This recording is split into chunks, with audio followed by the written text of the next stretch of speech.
fail us. They fail us as workers, and they fail us as a community. Fighting for universal PPEs. We're fighting for equitable pay. And we're fighting for the respect and dignity that we deserve. That's why across Illinois, 4,000 clerical, professional, technical, and service and maintenance workers are ready to stand alongside INA. You know how much caring we had in our hearts to take care of patients when we didn't know where the virus was coming from and what it was going to wreak on our society. We stepped up. We came to those hospitals and we gowned up and we took care of patients. We saved UIC. And so now it's time for UIC to save us. We deserve better. We deserve better. Our pledge to you is that we got your back. All that we ask of you is that you have each other's back. Because these folks will take advantage of you. They will take all that you got, including your life. Right? So, we ain't playing. We ain't playing. The game is up. It's up.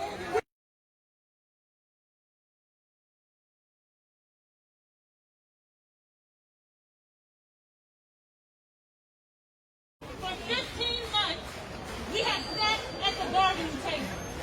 For 15 months, we have made no progress. Time and time again, UIC has said that we are heroes, but they treat us like we're disposable. I'm here to say that my life has worked. Your life has worked. And it's time for UIC to demonstrate that our lives have worked. We stepped up during the pandemic. We worked longer shifts. We went to different units. We did jobs that we weren't hired for. Jobs that we weren't even trained for. We stepped up. And now it's time for UIC to do the same. It's time for them to pay us. It's time for them to protect us. It's time for them to respect us. If we don't get them, if we don't get them, get down. Chicago is a union town. Get up. Get down. Chicago is a union town. Get up. Get down. Chicago is a union town. Get up. Get down. Chicago is a union town. Get up. Get down. Chicago is a union town. Get up. Get down. Chicago is a union town. We have stopped negotiations. We organized. While they participated in bad faith bargaining, we organized. And when they continue to disrespect us in a contract fight with global pandemic, we organize. That's right. That's why we stand ready to shut this place down. All right. Until we get what we long deserve, management should be prepared for no workers on campus. Right. That's We right. are united, we are passionate, and we are committed to the fight. That's We right. will stand and we will not back down until UIC comes through with meaningful changes. Brothers and sisters, let's stand together and fight for what we are entitled to.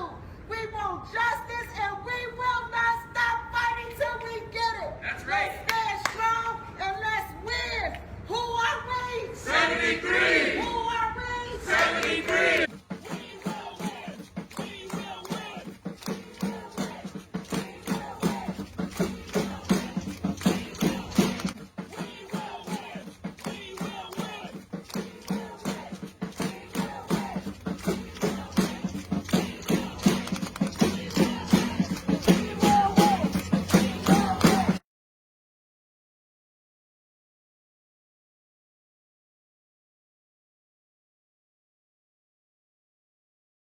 Some of these same issues I fight in the workplace.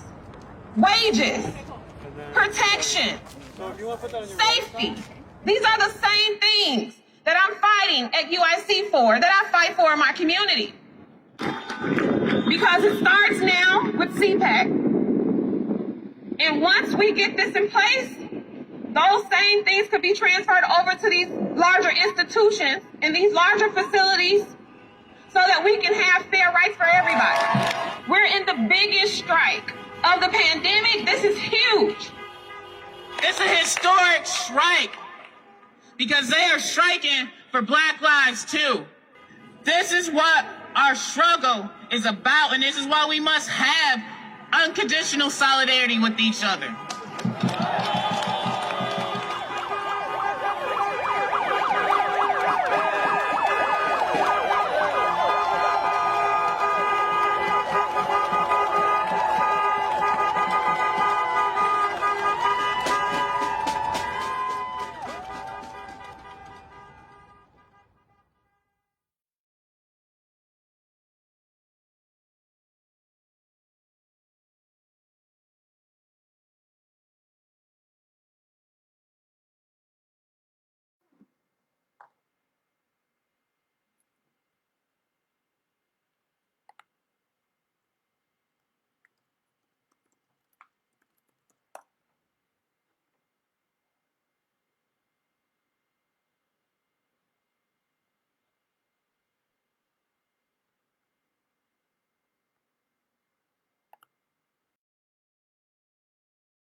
Local 73, workers from the UIC hospital that fought COVID and then heroically went on strike, along with 5,000 co-workers to demand PPE, hazard pay, and respect for Black, Latinx, and Filipino workers and nurses.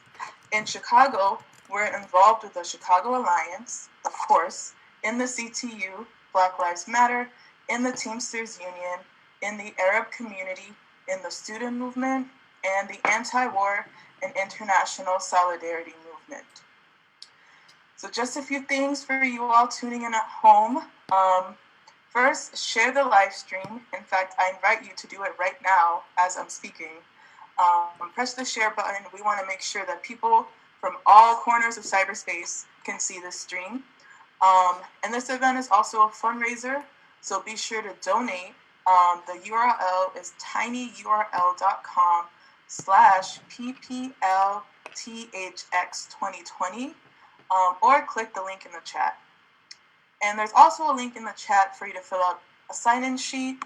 Definitely be sure to sign in. Frizzle hosts events throughout the year, and signing up is the best way to learn more about the upcoming events that we're hosting.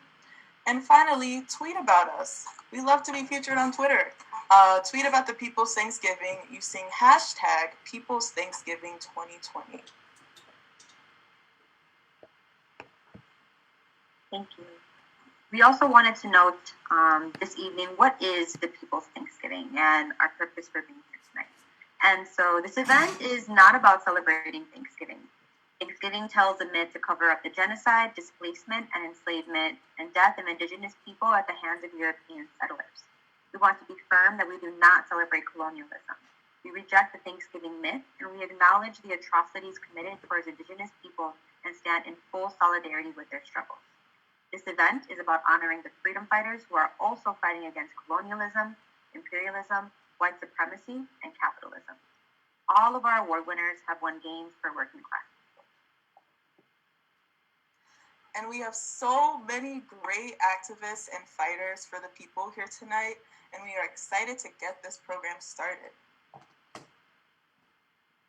Thank you. Kicking us off this evening, I want to introduce Jada Van. Jada is an activist with the Chicago Alliance Against Racist and Political Repression. They are also a member of Freedom Road Socialist Organization. Please welcome Jada Van. The next organization we honor has been at the forefront of the movement against police on campus at University of Illinois at Chicago. After the murder of George Floyd, they acted quickly to connect concerned students and student organizations, putting together weekly calls to serve as a networking and organizing space to build student power. From this effort came a powerful, open letter to the UIC administration in honor of Juneteenth, demanding divestment from the police and investment in students, especially investment in students of oppressed nationalities. Throughout the summer, this organization also led efforts for several more digital campaigns directed at both the UIC admin and the University of Illinois Board of Trustees, plus a demonstration outside of UIC Chancellor Michael Emeritus's university-owned and funded home. These efforts culminated in the founding of the Good Trouble Coalition, an interdepartmental coalition intended to foster collaboration between like-minded students and coordinate action across UIC to pressure the university to divest from police. We present this award to the Black Graduate Student Association at UIC. We commend and congratulate them for work in this fight. Accepting this award on behalf of the Black Graduate Student Association at UIC is Alexis Grant, the organization's president and one of the driving forces behind their leading role in the movement at UIC. Alexis, thank you for being here to accept this award, and thank you for the hard work in the fight to get the cops off campus. It is my honor to present to you the W.E.B. Du Bois Award. Excuse me. It is my honor to present the W.E.B. Du Bois Award to Alexis Grant of the Black Graduate Student Association at UIC for fighting against racism and state violence on campus. Thank you. Thank you so much. This is such an honor, and just thank you for the recognition of the work that we've been doing. As a group of Black graduate students on campus, we're a minority of the UIC population, to say the least. We are grateful for this recognition, and on behalf of our executive committee, which also includes Cherie Garrett, Joshua Adkins, Sarah Malone, and myself. And I would also like to thank Ash Stevens, who is one of the Black graduate students who had an instrumental role in drafting the student demands. We also thank the numerous allies we've found both within and outside of UIC, with other student organizations, academic departments, faculty, staff, and students from across the university. Without all of this support, we would not be able to keep up this momentum and have done all that we have done so far. And as we know, racism is not confined to the criminal justice system. It's embedded in so many other systems like education, healthcare, and systems of employment, of which UIC is all of those things. They run an institution of higher learning, hospitals, community health centers, outreach centers, research centers, and so much more. And since this wave of activism of 2020 has started, we've seen so many companies and institutions change their branding and add their diversity initiatives. And we really need and expect more than lip service to the cause. And we expect a complete overhaul of the way that UIC does everything. So we have this hope for our institution, and we're grateful for all the support. And that's really why we do what we do, to see the world change. So we thank you again, and we're grateful to be here to celebrate all the small wins with all of you and continue pushing on for the radical transformation of our society. Thank you. Thank you so much, and congratulations again. That was a very good speech. Thank you. So normally we have this event every year, and it's in person, and we're chanting, and we're having a good time, and unfortunately we are over Zoom. But I still want to make sure that folks are interactive and folks are still here with us. So my next speaker that I'm going to introduce is Frank Chapman, and I want you to drop hashtag CPAC now in the chat if you support CPAC and if you support the work of the Alliance as I'm introducing Frank. Frank is the field organizer of the Chicago Alliance Against Racist and Political Repression. In 2009, he and Angela Davis convened the conference to reestablish the National Alliance. Frank was elected the executive director of the National Alliance during the conference. He's also published his memoirs, The Damned Don't Cry. So everybody, give it up for Frank and keep putting hashtag CPAC now in the comments.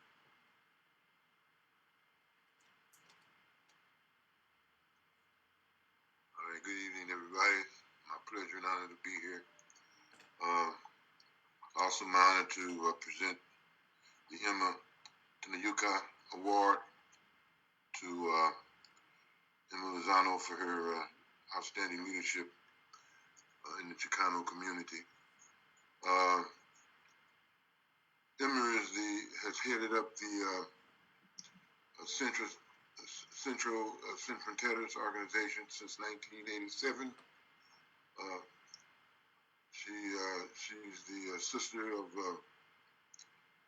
Rudy Lozano, her brother, who was assassinated in 1983 for his work building the unity between black and brown communities that brought about the victory of the first black mayor of Chicago, Harold Washington. Their first program was to defend the rights of undocumented Mexican immigrants. From Sin Fronteras came Familia Latina, UNITA, that began the new sanctuary movement with Elvira Arellano taking refuge in a church to resist her deportation and separation from her child, a U.S.-born child. Ever since, Sin Fronteras has played a leading role on issues ranging from school reform to legalization of the undocumented. They currently work on the Right to Family campaign to bring the 12 million undocumented families and workers out of the shadows. Tanya Lozano, who's also the daughter of Emma Lozano, is an activist, health advocate, and community architect battling the many challenges affecting black and brown communities. As founder of Healthy Hood Chicago, Tanya helps organize a network of 1,000 volunteers for food and masks, free COVID and HIV testing, as well as voter registration and census filing. She will be receiving the award on behalf of them. On May 30th, in response to the call by the National Alliance, Tanya coordinated the caravan of 1,000 cars that started in Little Village to join the protest in the loop of 4,000 cars, which started the rebellion in this city against police crimes sparked by the murder of George Floyd and Breonna Taylor and others. Now about the person that the award is named after, Emma Tenayuka. Emma Tenayuka was a Chicana labor organizer in Texas in the 1930s and 40s and a member of the Communist Party. So on behalf of Freedom Road Socialist Organization, Tanya, I want to present this award to you, and it is my honor and pleasure to do so. Thank you so much, Frank. I'm honored to accept this recognition for my mother, Emma Lozano, this well-deserved recognition for the incredible work of her organization, Centro Sin Fronteras. My work with Healthy Hood and the We Got Us initiative is just an extension of the morals and values that she instilled in myself. I'm Tanya Lozano again, the granddaughter of Guadalupe Lozano, the niece of Rudy Lozano, and the daughter of Emma Lozano. I would like to thank Freedom Road Socialist Organization for this recognition, but also for standing for the oppressed and people of color everywhere.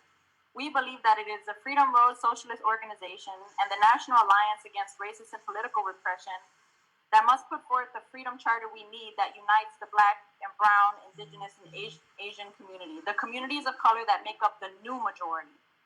Slavery was a product of colonialism and white supremacy, and we must remember that we must fight those tendencies in ourselves and everywhere. Now, my mom, Emma, and my dad, Reverend Slim Coleman, are pastors, so I wanted to start with a Bible verse. John chapter 15, verses 4 through 6. Remain in me, and I will remain in you. Just as no branch can bear fruit by itself unless it remains in the vine, neither can you bear fruit unless it remains on the vine. Unless you remain in me. I am the vine and you are the branches, the one who remains in me and I in him. For apart from me, you can do nothing. If anyone does not remain in me, he is like a branch that is thrown away and withers. Such branches are gathered up, thrown into the fire, and burned. Before my mom and my dad were pastors, they came from movements for justice. My dad, a Black Panther, and my mom active in left organizations. Centro de Acción Social Autónomo, the CP, the Committee of Correspondence, COC, IPO, with my uncle Rudy Lozano. And my mom has always said she's as much a Christian as she is a communist. So I come from those before me that planted and continue to plant the seeds of liberation for the next generation and generations after that. Thank you so much for this award, and we look forward to continuing to work together for the equality and justice we all deserve. Thanks, Frank. Thank you so much, Tanya Lozano, for your powerful and also for reminding us of the importance of community care in this fight. We are nothing if we don't remember that our roots are critical to our survival, and we can't continue unless we take care of each other. So thank you so much for that. Next, we also want to celebrate art and culture this evening, as they are just as critical a part of resistance as anything else. And this evening's cultural performance, I would like to introduce Reno Cruz. Reno Cruz is a songwriter and producer of Cuban descent.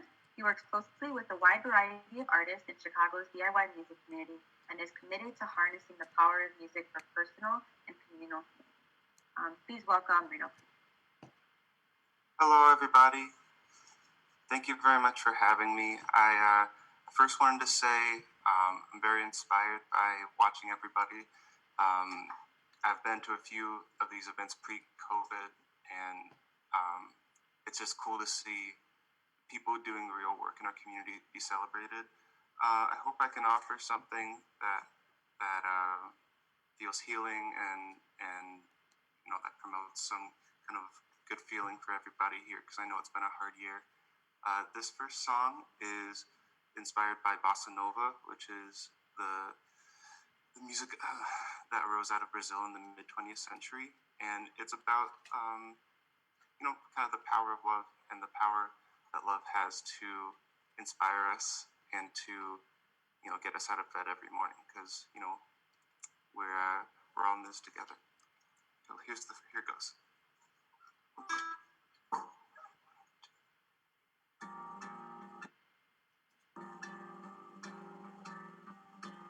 Step on my heart, I wonder who you are, I wonder where it's gonna be, 'cause I know the hour, but not the day or time.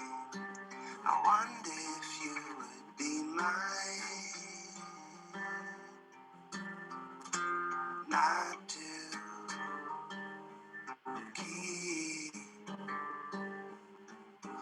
We're lucky if it lasts a week.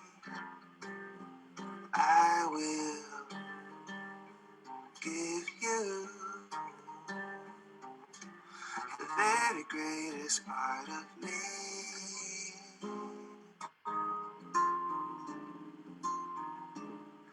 Oh, love is a girl and a car and a key and a wave. Oh, love is important if we can get out of the way. All love is the thing where you bend and don't break.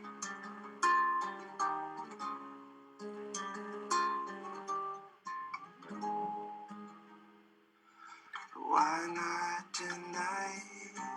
I wanna feel your light. I wanna feel you close to me. 'Cause I wanna fight the whole entire world. I wonder if you'd be my girl. Not to keep.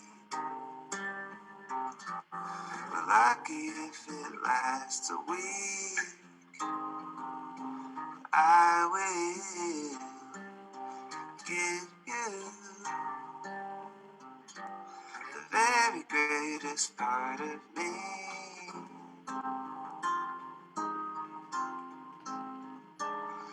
All love is a girl and a car and a key and a way. All love is important if we can get out of the way. All love is the thing where you bend and don't break. Don't break.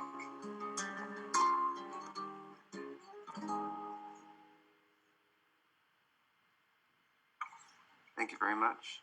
That was called Love is a Wave. The next song, yay, jazz hands. The next song is, it's called No Soy de Aquí, Ni Soy de Allá. It's an Argentinian folk song that kind of paints a picture of the kind of world that I think we all want to live in. A world where, I don't think we have time for me to translate the whole lyrics, but the writer of the song, Facundo Cabral, he's basically painting a picture of a life where we're living in community with each other and supporting each other and living in communion with nature. And I think even though that's not where we are right now as a world, that's where we can be eventually if we keep this up. So this is No Soy de Aquí, Ni Soy de Allá.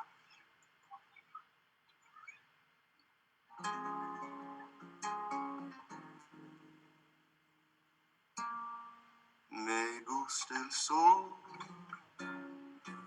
Alicia y las palomas, el buen cigarro y las malas señoras, saltar paredes y abrir las ventanas cuando llora una mujer.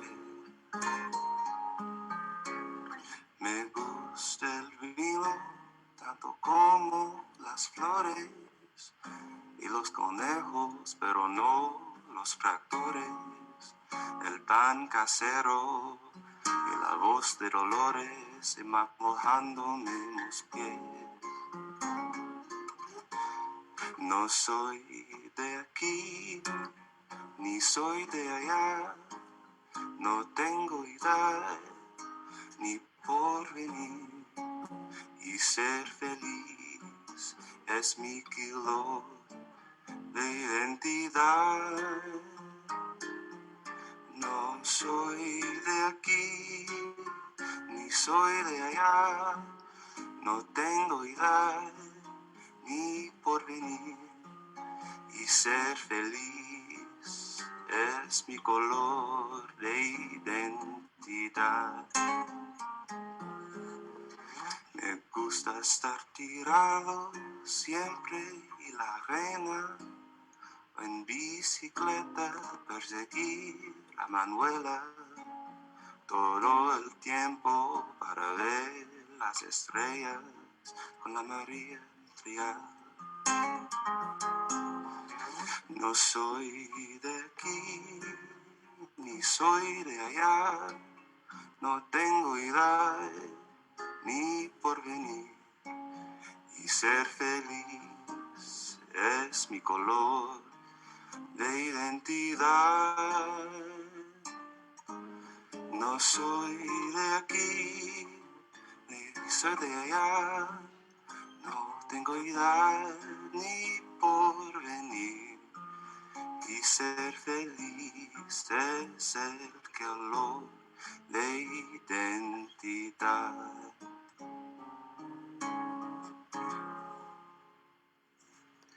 Thank you very much. My name is Rubino Cruz, and we'll continue with the event now.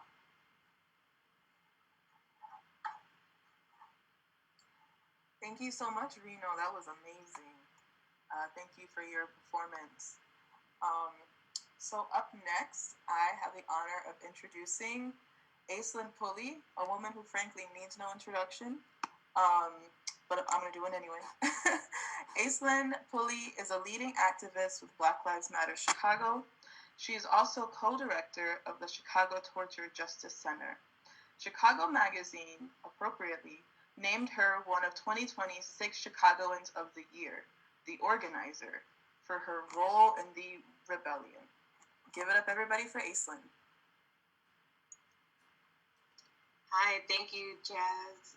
Also, shout out to your posters. I love them. I have the honor of introducing you all to Regina Russell. Regina is a beautiful and extraordinary human being. She is the mother of torture survivor Taman Russell.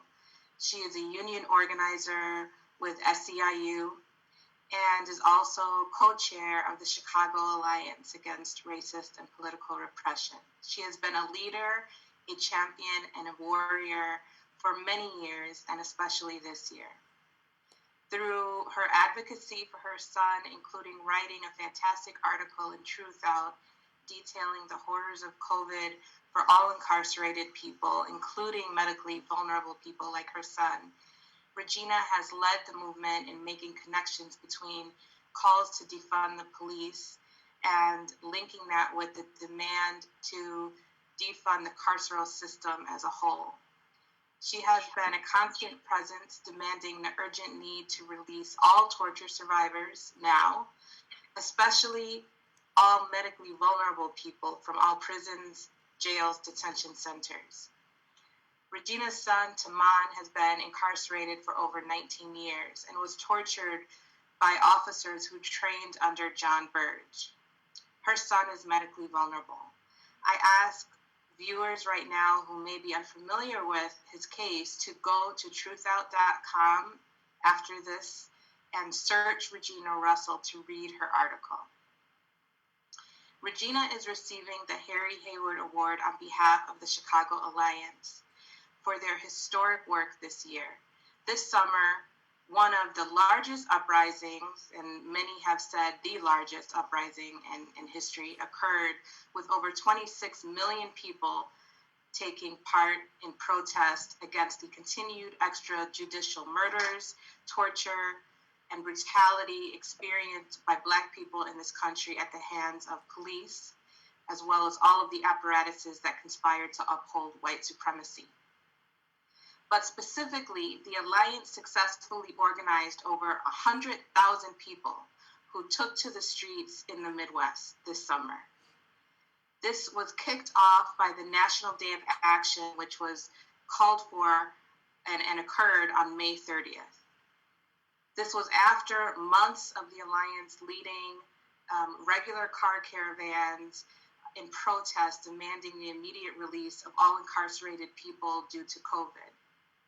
On May 30th, over 30,000 Chicagoans took to the streets in response to the Day of Action, resulting in the city's largest action held this summer.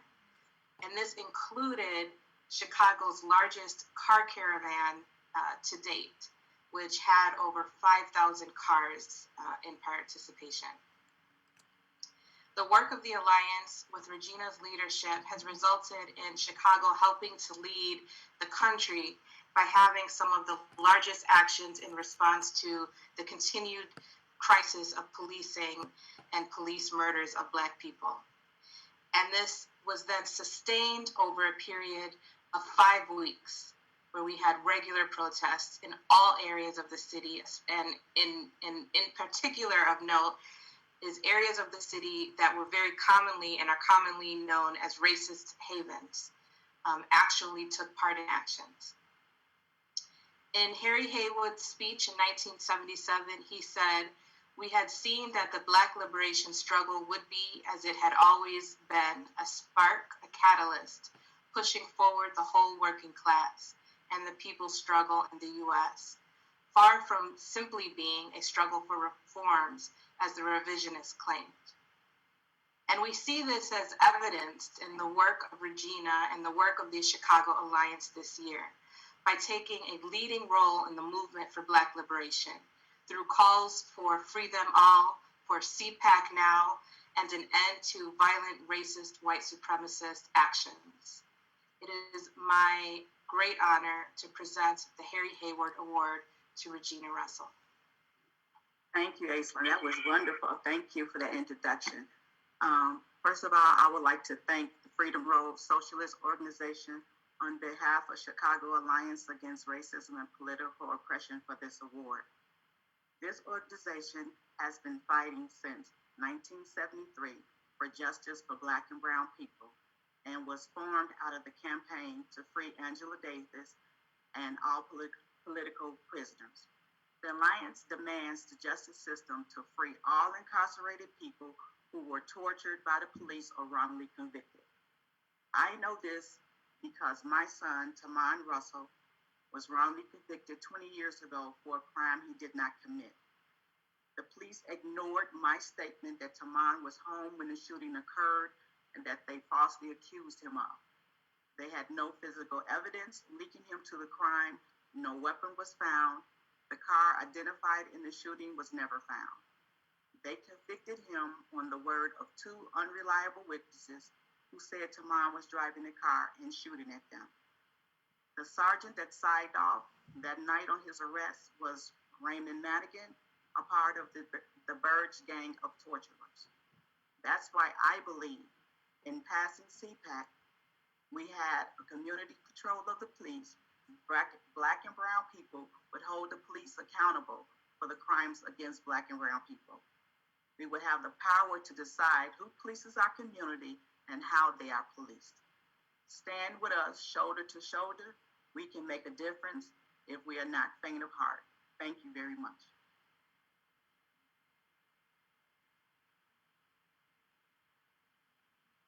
Thank you so much, Regina, for your powerful story and words.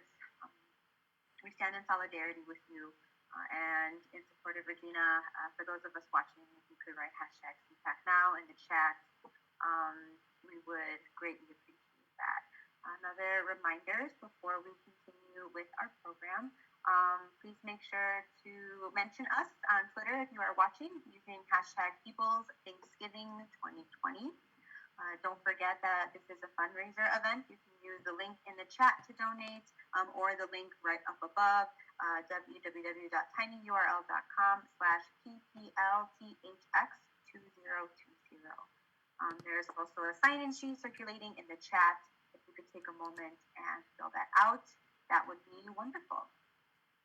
It's been a great program so far, and we're going to continue on this evening. I have the great honor of introducing Nadia Al-Yafai. Nadia is a youth leader and organizer who helped lead the campaign to end racial profiling at the Arab American Action Network. Nadia dedicates her time to fighting for people both here and in the Middle East. Thank you so much. Please welcome Nadia. Hello everyone, my name is Nadia Al-Yafai. I was once a member of the youth program at the Arab American Action Network, and now I'm a staff youth organizer. Today is a special day, and I'm so glad everyone can join us to talk about this busy year and be able to honor and recognize the work of many organizations. One of these organizations in which I will be honoring today is Good Kids Mad City. Good Kids Mad City is an organization led by Black and brown youth who are determined to fight to end violence in our cities, including racist police violence. With this year's pandemic and uprising protests, Good Kids Mad City led in providing services to its community with food pantries, school supplies, meals to families, and resources like mental health discussions. They not only strive to provide a safe place for others in the community, but they are also engaged in the political scene as well. During Chicago's Black Lives Matter protests, Good Kids Mad City was at the front lines. One of these protests included the attempted takedown of the Columbus statue, where Chicago Police Department attacked one of their members, knocking their teeth out and injuring their face. Their members were attacked and harassed by the Chicago Police Department during many of these protests, but that did not stop them as they continued to show up and speak out. This wasn't the first time one of these young people were at the front lines. During the protests to win justice for Laquan McDonald, Good Kids Mad City was there, supporting CPAC and the Chicago Alliance, demanding action and calling for justice to be served against the murderer Cop Van Dyke. I actually had the honor of being on a panel with one of these youth from Good Kids Mad City, shout out to Andrea, and I was able to learn more in depth about their campaign work to fight against injustice and violence in the city of Chicago.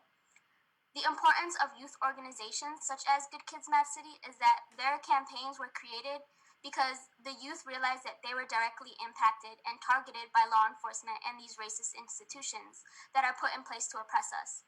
It is important to recognize that youth are powerful and their voices are powerful as well. These youth risk their lives daily so that they can provide and create for their community. Through revolution and resistance, Good Kids Mad City is creating change, and they won't stop until liberation is won. With this being said, I am honored to present the Angela Y. Davis Award to India Jackson from Good Kids Mad City. India is a 19-year-old queer Black woman from the south side of Chicago. She's a sophomore in college and believes in radical love and equality. We are honoring India for the work in continuing to fight back against the systems and people who are put in place to oppress. We recognize the leadership shown during the protests this summer that forced the city to take down the statues of Columbus and the work in the campaigns for CPAC and to defund the Chicago police. Hi everyone, I'm very honored to accept this award on behalf of the Kids Mad City. The work we do here in the city is purely out of love. Radical love for ourselves, our communities, and everybody involved. We have been beaten, brutalized, and arrested by the police, but we're still out here on the front lines, still fighting for everybody, not just us. And I want to highlight that it's just not me doing work, it's all of us. We all do this. We all have love for our communities. And I would just like to say that I'm very proud of each and every one of you, and I love each and every one of you for the work that you guys do and will continue to do in the future. Thank you.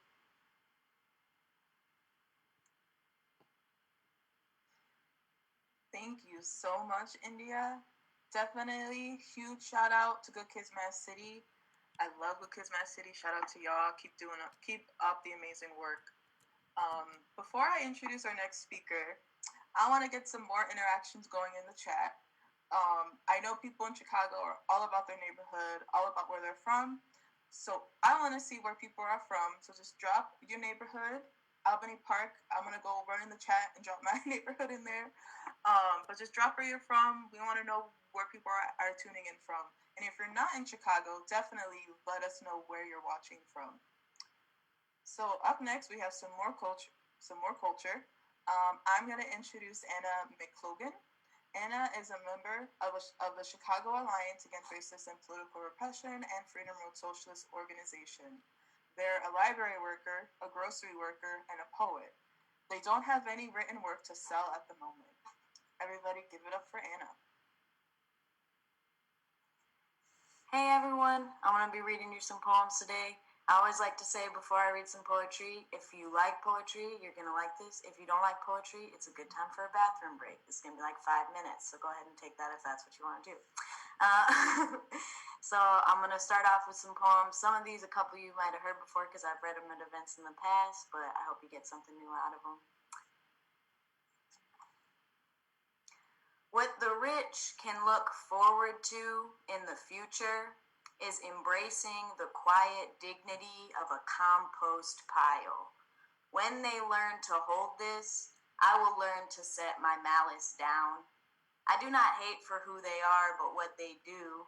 Once we have retrieved the taken, begun the sending back, I will not fault a handless pile of consequence. Once invisibility of hands is rendered slight, once nowhere else to look but down into, I can see them shrinking. In each mass gathered, rendered less by us and all our ghosts, Still here today is no time for forgiveness, and not even close. What if the dead are poking the ground, and that is why it's shaking? If they've seen what you have, if they didn't cross their arms and turn or make themselves look busy, if instead they thought to punch their sky, seep out forming holes between the grains of what we'd call a bottom, come as fruit, flower, seed, weed, smoke carried, and the sound it makes a song of dying, too much dying, too much pain for profit here and now, and we know the song so well some cannot hear it, how you can't really smell yourself, just sniff and seem a certain way to people, maybe too in smells they speak. In such a state, the frenzied conscious would be consequence of noticing, sense of against would lurk with reason in our tones and tiny movements, and rise in each of us so fast it seemed to spread, and pour out in all forms and substances that would not be the one to make it right, until hand meets hand and rises up to take, or we climb inside the earth left here to shake. Any kind of shaking, I say any kind of shaking. Yeah, the dance floor of my palms will embrace your form of quaking. Flutters, jerks, and bounces, shivers, flails, and tosses, whines and grinds and wake-up calls and ticks, like a leaf or like a table, an emulsion or a thrown-off scent, for the time it takes to be worth taking. I do not need a certain pace, but I need any kind of shaking.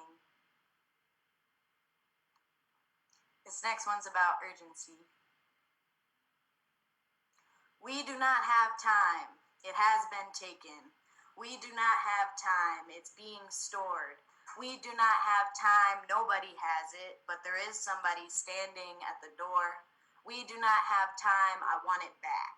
We do not have time to write it timeless. We do not have time to sully meaning or to starve or spend nights sleepless. We do not have time to start it over. We do not have time in this here order. We do not have time to sell or set aside. We do not have time to wait until perfected or to cherish imperfection or deride. We do not have time, we'll never have it. We do not have time, it's not so tragic. We do not have time, the dead are tired. We do not have time, the living liars, gutted gears from all the clock towers, now metaphors for spies, for siloed ammunition, fear of eyes. We do not have time for their denial. We do not have time to hold a trial or to add another note into the file. We already know that what we have to do will take a while. We do not have time to shout each other down. We do not have time to not be shouting. We do not have time to mess around. We do not have time, and when it's over, and it's never really over, they explain. But when the ones in motion ascend the tower station with intention to reclaim and orchestrate a whole new situation, having time will have to have a whole new name that sounds more like dimension than it does like exploitation, to be used by those of us who may happen to remain. I got two more for you. They're both short. This next one I wrote during the uprising. When a mouth opens, the city pulls teeth, paper cuts the tongue, cries lemon juice on where the blood comes from. The sound in atomic precision cannot be undone. And this last poem I want to specifically dedicate to anyone who's been working throughout this pandemic, especially any frontline workers and especially anyone who's gone on strike. The gratitude that I have for you is so immense, and it's a lot different than the kind of thank yous that bosses would bury us in or drown us in. So this is my response at the beginning of the pandemic to when everybody was saying thank you to the essential workers. How dare they speak of gratitude when they can't know? If all were right with language, such a sound would burn the lips that kiss an ass but never eat the shit. No need to smile through the taste of it. It's this heat under my ribs. It's desperate. What it means we live, that all of us, I cannot even look straight at this. How do they try to sell it?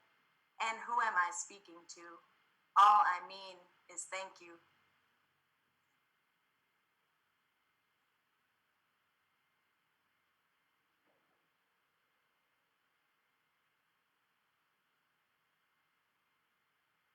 So much for that wonderful performance. And I want to also thank you for acknowledging our essential workers, our frontline workers, those who have been on strike in the past year, especially in the context of a pandemic.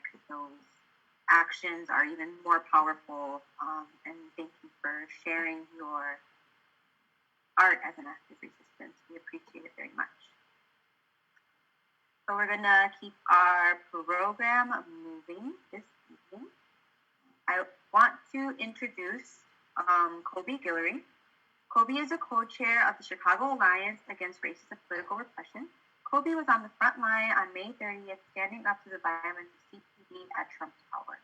He has been a prominent figure in the rebellion that started on May 30th, helping to lead rallies and marches for an elected Civilian Police Accountability Council, CPAC. He is a member of FRSO and will speak about the past year of struggle and the lessons to be learned from the rebellion. Please welcome Kobe.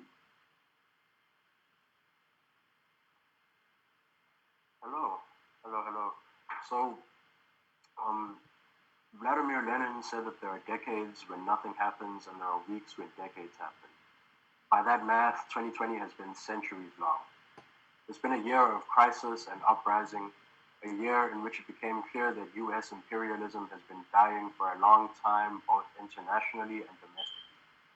In January, the Trump regime assassinated Iranian General Qasem Soleimani in Iraq.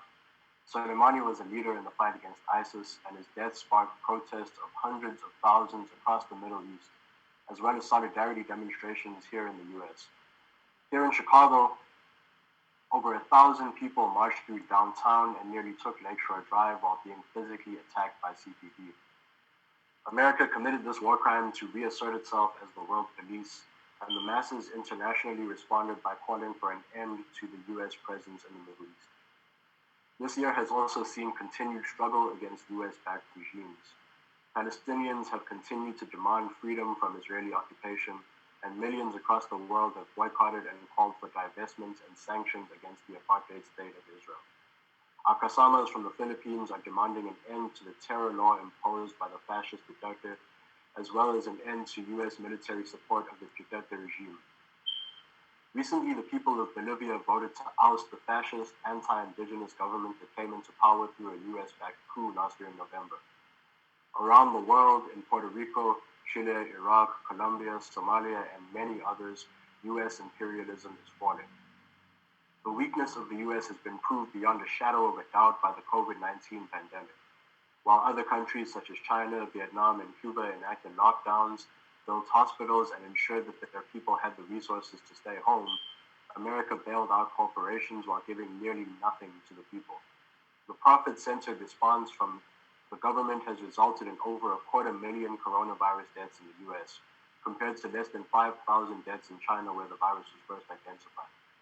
The people whose labor keeps the system alive have been dubbed essential workers, but the government and the employers have treated these workers as expendable by taking little or no precautions for their safety. Workers have had to fight for PPE, sick leave, sanitary work environments, and other measures that would have been taken for granted in a country that values human life. Service workers and healthcare workers, most of whom are Black, Latinx, and Filipino, went on strike at UIC to demand safe working conditions and an end to racist policies this summer.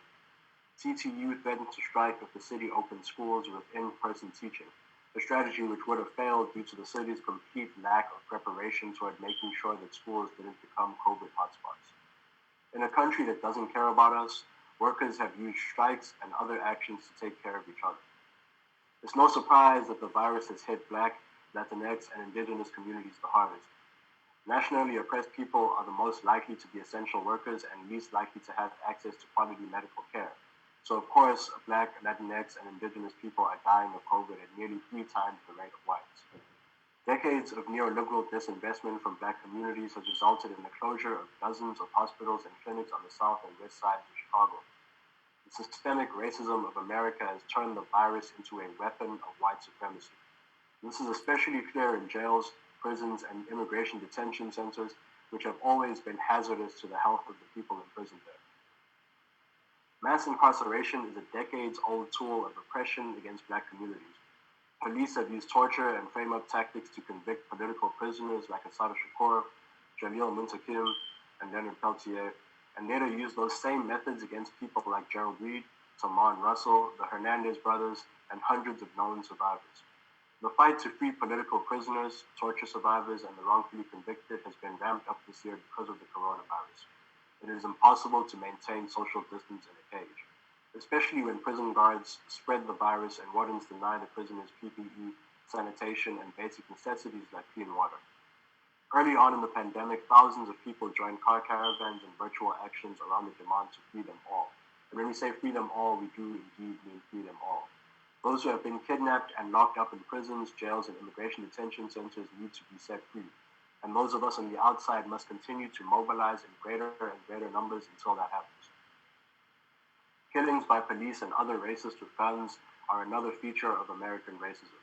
The militias who used to terrorize indigenous people and enslaved Africans now patrol cities wearing badges and blue uniforms.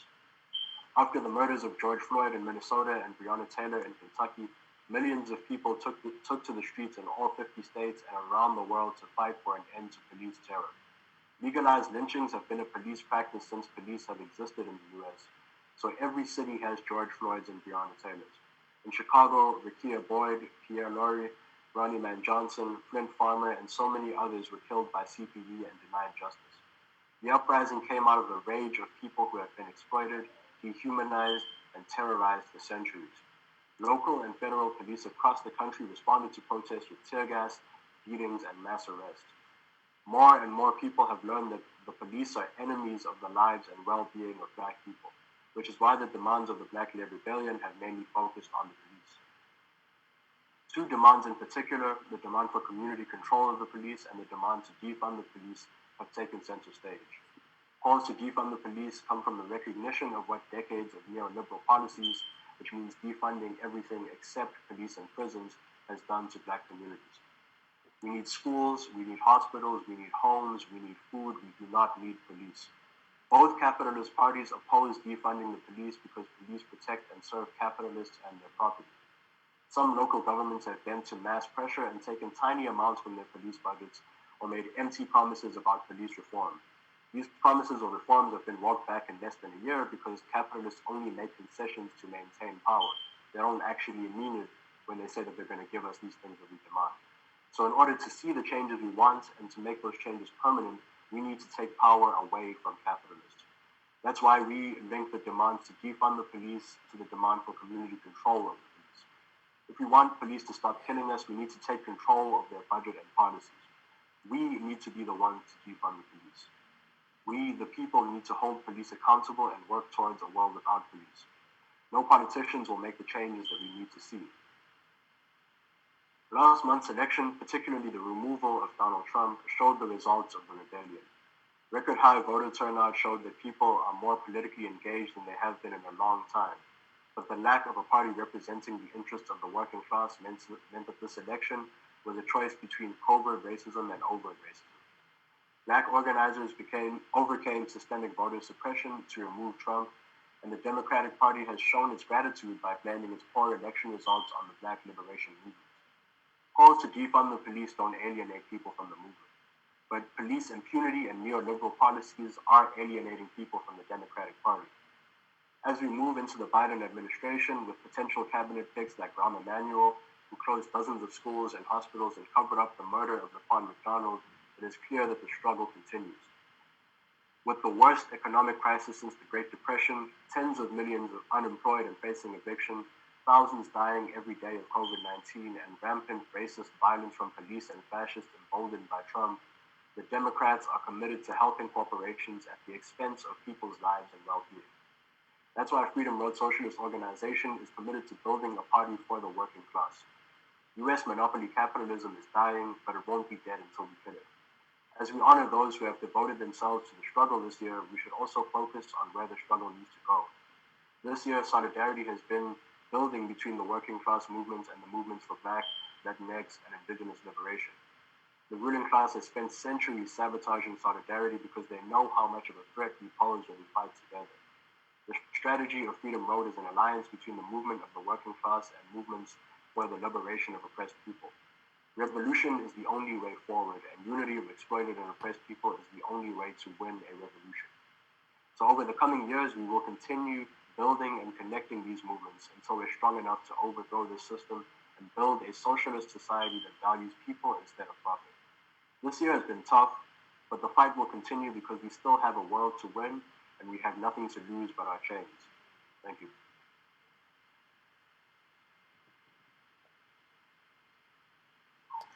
Everybody, give it up at home in the chat for Kobe. Kobe came up here and dropped the mic. Thank you so much, Kobe, for your remarks. Everybody, just give it up. That was incredible. Up next, I'm going to introduce another member of Freedom Road Socialist Organization, who you all may know and love, Joe Oshbaker. Joe Oshbaker is a longtime leader in Frizzo in Chicago. He's also a member of SCIU 73 and went on strike because he works at UIC. So give it up, everybody, for Joe. Thank you, Jazz. And it's very hard to follow that speech by Kobe. You were really tearing it up, comrade. And of course, I've got the least popular task in the entire event, which is I'm going to lean on people to make more contributions. You know, Fight Back News reports on the fights that often don't get a lot of attention in the corporate media or even in the left media that have the largest distribution. We report on the struggles, for example, of the victims and survivors of police crimes. Or, you know, we try to explain the meaning of the UIC strike for our lives. Why do we need funding? We mainly publish stories online daily. You know, check out fightbacknews.org. And, you know, the expenses aren't much for maintaining a website. But we still see the need for a print edition of the paper, even during a pandemic, because, and this may surprise some of you who get most of your media digitally, many workers do not get their news from the internet. They rely on newspaper. And we're building a movement for socialism that sees the workers as the class that has the ability to really change the world. So we're trying to get $2,500 out of this event. I want to start by thanking the anonymous donor who dropped $500 into the basket. Thank you. Also, my comrades and longtime friends, Richard Berg and Dr. Jean Engelkmeyer, dropped in another $500. I'm looking to see if there's anyone out there who can come near to 500. I know, you know, normally when we're all in person, I can rely on people going to the bar so I can kind of hold your attention for a while. But I can't do that. But I'm gonna ask for it. And if nobody can do another 500, how about 250? And if you can, just, you know, drop that in the comments section of the on the Facebook event. I can see from some people who have already written, Comrade Alex Kogan dropped in $150. Erica Anna, 100. My former roommate, Jay Berger, dropped in $50. Charles, I'm missing the amount, sorry. Oh, 20. Hanky from the Alliance, $20. Lotta from the U.S. Palestinian Community Network dropped in 25. And I'm just, I can't do like Frank does and tell you that I'm blocking the doors until we soak you. But I'm going to just appeal once again to Frank Chapman is dropping 50 in the basket. Thank you, comrade. All right, we're on our way. We're getting pretty close to 2,000, but I want to try to get out of this event with, so Kathleen Jensen, my union sister, dropped 250 in the basket. That's getting us very close to 2,000. And Zach Schultz, a UPS worker, now of course it's peak right now, so I'm sure he's getting a lot of overtime. He dropped in $100.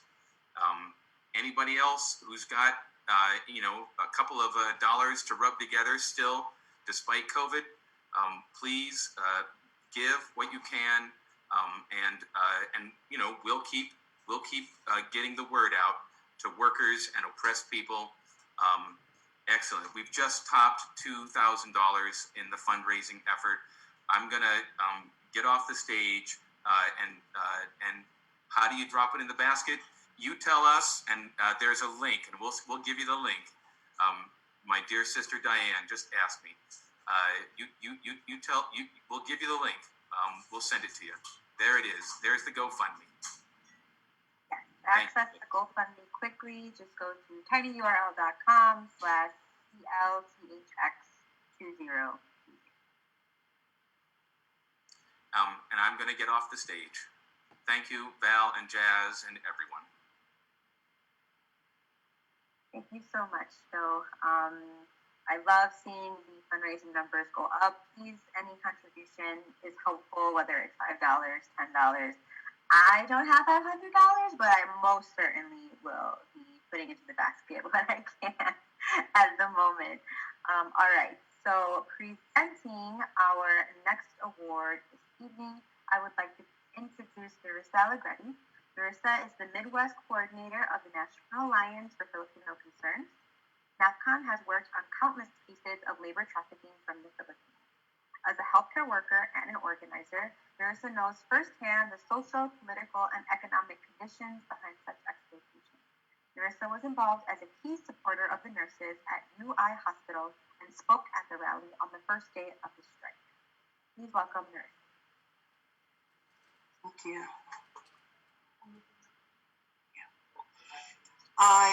It's my honor to introduce Doris Carroll of INA for tonight. Doris is a registered nurse of 37 years, working full-time, specializing in HIV and primary care on the west side of Chicago. She serves as president of the Illinois Nurses Association, INA, and Vice President Affiliate of the Illinois AFL-CIO. She is a founder of the Nurses Take DC movement, a nationwide grassroots movement to pass federal legislation for safe patient limits, mandating a safe limit of patients a nurse should care for, known as staffing ratios. At the state level, she has collaborated with her union and other nursing organizations to support nurse staffing ratios by attempting to pass Illinois legislation HB 2604 last year. Staffing is still a problem in Illinois and the rest of the country. As a result, nurse staffing is now in crisis as they battle COVID-19 pandemic. She continues to actively work in the fight against COVID-19 at her hospital, in Illinois, and across the country with her activism and leadership. As a co-chief steward at UIC, her INA team led Nurses to victory in the first ever nurses strike in INA's 40-year history at UIC by achieving safe staffing and PPE language in their CBA, as well as being the first hospital in the country to provide hazard pay and universal masking early in the pandemic. It was a turning point in my life as a Filipina immigrant community organizer when Doris invited me to speak in the first day of the UIC nurses strike. I was at first dumbfounded when I went up the stage to see hundreds of Filipino nurses striking. It was really my first time to see that phenomenon. With Filipinos making up approximately 1/3 of the UIC nurses, I was glad to see their militants. Most, if not all of them, said it is their first time to strike ever in their life. Some of them are already about to retire. They have not even marched or strike or attended rallies in the Philippines to kick out the former dictator, but here they're able to do it. So it's not too late. It was the exploitation and oppressive situation that united everyone to strike. But most of all, it was because of the leadership of Doris Carroll. I am honored to present tonight the Escaleria Kia Award. Salaria Kia Award. Salaria was a black nurse in Harlem in the 1930s who fought against racist treatment and segregation at her hospital. She was an American nurse and desegregation activist who volunteered in the Spanish Civil War and the Second World War. And even during the Spanish Civil War, she was the only African-American nurse working in the Abraham Lincoln Battalion. So tonight, I am very honored to present the Salaria Kia Award to Doris Carroll. Congratulations, Doris. Thank you for your leadership. Thank you so much, Nerissa. What a beautiful, beautiful introduction. I really appreciate it. I was so happy to meet you at our strike event. And I would really like to thank the Freedom Road Socialist Organization for recognizing my work. I'm honored to be here, especially along with the honored local activists and organizations here tonight. But of course, I didn't achieve this victory against my employer on my own. It was my team, my co-chief steward, Paul Pater, and the remaining board members, Lori Christopher, who worked day and night for months, beginning with the start of the pandemic in mid-March. Our skillful negotiating team, led by Dan Shansky and Matt Bartmus and the Illinois Nurses Association organizers, Dulce Leyva, Hector Rosa, Brock Mead, and Morgan Toms, worked side by side with nurses, Filipino, African American, Hispanic, white nurses. We have an incredible organization of nurses, and all of them led us to win the best contract in the city, state, and I'll dare say it'll beat any national union hospital contract that I know of. But I'd also like to recognize Diane Palmer and SEIU and organizers and staff as well. We would never had such success without the simultaneous strike efforts of two unions, over 5,000 workers, crippling the university's operations to manage and provide safe patient care. How did we accomplish this? During a pandemic, we demanded daily phone calls with the administrators. We demanded universal masking before the CDC and the World Health Organization recommended it. We got it. We demanded COVID hazard pay for every nurse, whether she worked or he worked in the ICU, in the emergency room. This was won by every nurse across the organization. But they didn't listen immediately. They only and finally listened when we went to the media, exposing their unsafe practices of providing inadequate PPE, resulting in, at that time, 12 nurses infected. That was March 27th. That night, the hospital stated by email that every worker was to get a surgical mask, and no matter where we worked.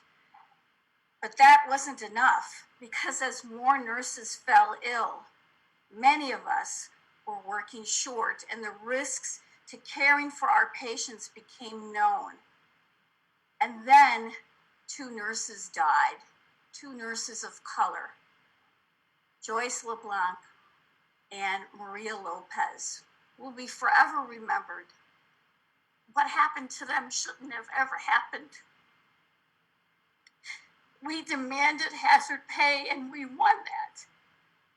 Before negotiations even started, I cried like I am now, hearing the stories that my nurses suffered through. Then they started dying, and it was clear that management wasn't listening. Because after the first surge of the pandemic, after they called us heroes, they then failed to treat us as human beings with the right to a safe workplace and the right to have PPE. Our nurses were dying, and they treated us in negotiations as if the pandemic and their failings never happened. Nurses authorized a strike even before we saw the wage proposals. 995 nurses voted to authorize a strike as opposed to 12. We were not going to have another nurse die at our hospital. I know the fight isn't over as we witness the daily struggles in this current COVID surge. It is now worse than it was in March and April. We know that, but nurses will continue to care for their patients and for you. We just want to be treated as human beings. We are not the heroes you call us. We are warriors. We all are, and we will not fail. We will survive this fight, my sisters and brothers. This I know. Thank you.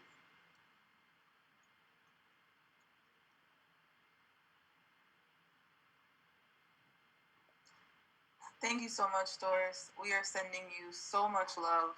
Thank you so much for that really, really amazing, powerful speech. Thank you. Up next, I have the pleasure and honor of introducing Ms. Stacey Davis Gates. Stacey is the Vice President of the Chicago Teachers Union and Chair of United Working Families. Last year, she helped lead the victorious strike of the Chicago Public Schools. Throughout the pandemic, Stacey and the CTU have fought the school board and the mayor for the safety of teachers and workers, as well as children and their families. So everybody give it up for Stacey. Thank you, Jasmine. I appreciate being here. Thank you, Doris, for giving us your heart and being vulnerable and fighting hard for people that matters in this work. I'm here to give the Sylvia Woods Award. Sylvia Woods is the first chairman of the Chicago Alliance Against Racist and Political Repression.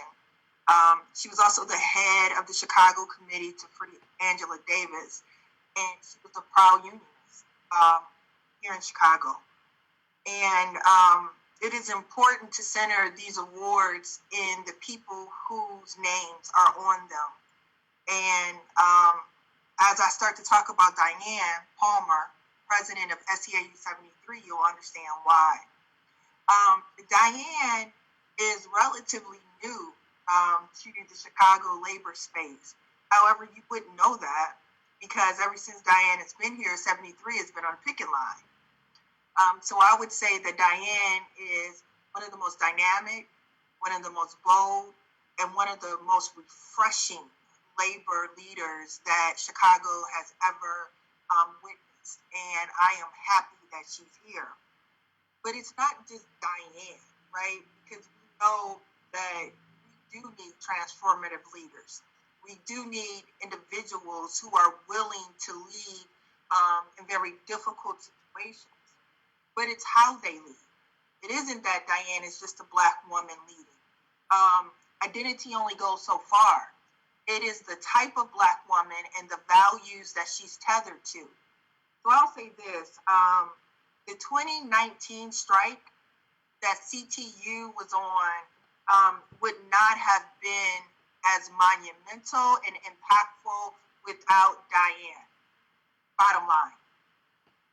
Her union, the people in her union believed that we deserved, right? That we deserved a nurse in every school. We deserved a social worker in every school. That our families who are living in temporary situations also deserved housing. And then Diane doubled down on that with her union a few months back when she went on strike with Doris and her union and said, not only do people deserve dignity, they deserve to work and return to their families safely. That you can sing songs for me every night, you can turn the light on for me, you can clap for me, but you also have to ensure that the infrastructure that is necessary to keep people safe has to be there. And she made a demand. And 73 continues to make demands. They make demands that are around the humanity and the dignity of the people, the women, the Black people, the brown people, the men, the working class families that are a part of that union space. This pandemic has laid bare gross inequity that has been there for a long time. But because we cannot run away and involve ourselves in recreation or in bar hopping or in, working around the clock or sitting in traffic, that we have to sit and watch now the long lines at food banks. We see the murder of Black men on television. We see too, though, the resistance of unions like Diane's, unions like Doris saying that we deserve. You just saw a successful strike at a nursing home come to a close yesterday. Those things don't happen without the bold leadership of Diane, who went first in this pandemic and pushed the envelope and said, we deserve. We deserve. Not what we can win, not what we think is possible, or even this, not what they want to give us, but what we deserve. And we deserve our humanity. And I am deeply appreciative of the fact that Diane is leading from the space of what we deserve and our dignity. So I want to say thank you for your leadership that centers the humanity of people, that isn't afraid to say Black, isn't afraid to say equity, and isn't afraid to say justice. Because that is the type of bold leadership that will transform the labor movement, that will transform workspaces, and that will transform our city. So I want to say, Diane, thank you for being a warrior, a brilliant leader, a vulnerable leader. And when I say vulnerable, leading with her heart, leading with her experience, right? And leading in a way that includes others. 73 is a revitalized, strong, badass union because this woman said, we're going to lead from our values. So without further ado, I would like to give Diane Palmer, president of SEIU, Local 73, the Sylvia Woods Award, another kick-ass woman who would not take no for an answer and who fought for what she deserved as well. Diane. Thank you so much, Stacey. I sure do appreciate all of your kind words. I'm so honored to be with you all this evening. I am Diane Palmer, the proud president of SEIU Local 73. The officers and members of Local 73 just completed our first ever virtual annual meeting earlier today. We realized to be a bold, proud, and nimble organization to accomplish the principles we set out, that we have to have partners. We realize that we cannot do it alone. So much love and respect to the INA, led by the courageous President Doris Carroll and Chief Steward Paul Pater. And I can't ever end this without talking about the mighty CTU with their 25,000 teachers that stood alongside of our once invisible 6,000 workers in the Chicago school system. Stacey Davis Gates, with her leadership and her leadership team of President Jesse Sharpley and Crystal Johnson, gave me the strength and the courage to really stand up to the mayor of the city of Chicago and to stand up for our workers, because I felt throughout that whole campaign that they had my back and they had the back of the SEIU workers. I'm proud of the relationships that we have built, where our partners have shown up time and time again. Again, I recognize the famous words of the harvest is plentiful, but the workers are few. I want to be considered a worker. I want SEIU Local 73 members to be considered workers. And I want them to show up and show out every time. We are so proud to stand with all of you. We have a lot of work to do. There's way too much sorrow, but working together, we can accomplish it all. I humbly accept the Sylvia Woods Award on behalf of the officers of SEIU, Jeffrey Howard, Executive Vice President, Science Mellis, Executive Vice President, and Mighty Joe Richards, our Secretary Treasurer. Without them, I would be nothing. And this work would be even harder to do, but not impossible. So to all the recipients, continue the work. This life is worth fighting for. And Stacey, I will say it loud and proud. Black, equity, and justice. Solidarity to all of you.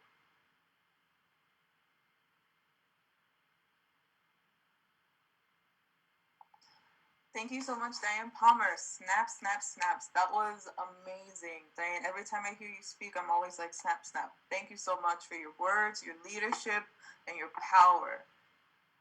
You are really inspirational. You inspire so many of us in the city. Stacey as well in the CTU. I want you all to leave some love in the comments for CTU and SEIU 73. I feel like anybody who goes on strike has so much courage, and we have to honor that, especially the folks who are on the front lines fighting, in schools, on campus at UIC. So definitely, drop some love in the comments. We want to really uplift, the strong, powerful unions in the city. But that was our last award for the evening. Thank you all so much for tuning in. We have a couple of announcements just to keep you all updated on what's next. So first, coming up actually next Sunday, December 13th, the Alliance will be having a people's hearing on police crimes and torture, also online, also on Zoom actually, at 3 p.m. I will be sure to drop the link to the Facebook event in the live stream chat. That way people can go, can sign up, and be prepared for next Sunday. You definitely do not want to miss this event. We're going to be hearing, stories from people who have been tortured, stories from families who have been fighting for their loved ones to come home for crimes they did not commit. We're going to hear from folks from the Chicago 400 about the struggle that people without homes are currently going through in the city. So you definitely do not want to miss that. And that's going to be next Sunday, December 13th at 3 p.m. We also have a couple of Freedom Road events coming up. So January 17th, there will be an event on COVID. The time, I think, is to be determined. So definitely be sure to sign up, fill out the form. That way you can be updated on the time and more information about that event. But put January 17th in your calendar. And of course, our Black History Month event, we do this event every year. This year, it's going to be on February 6th at 3 p.m.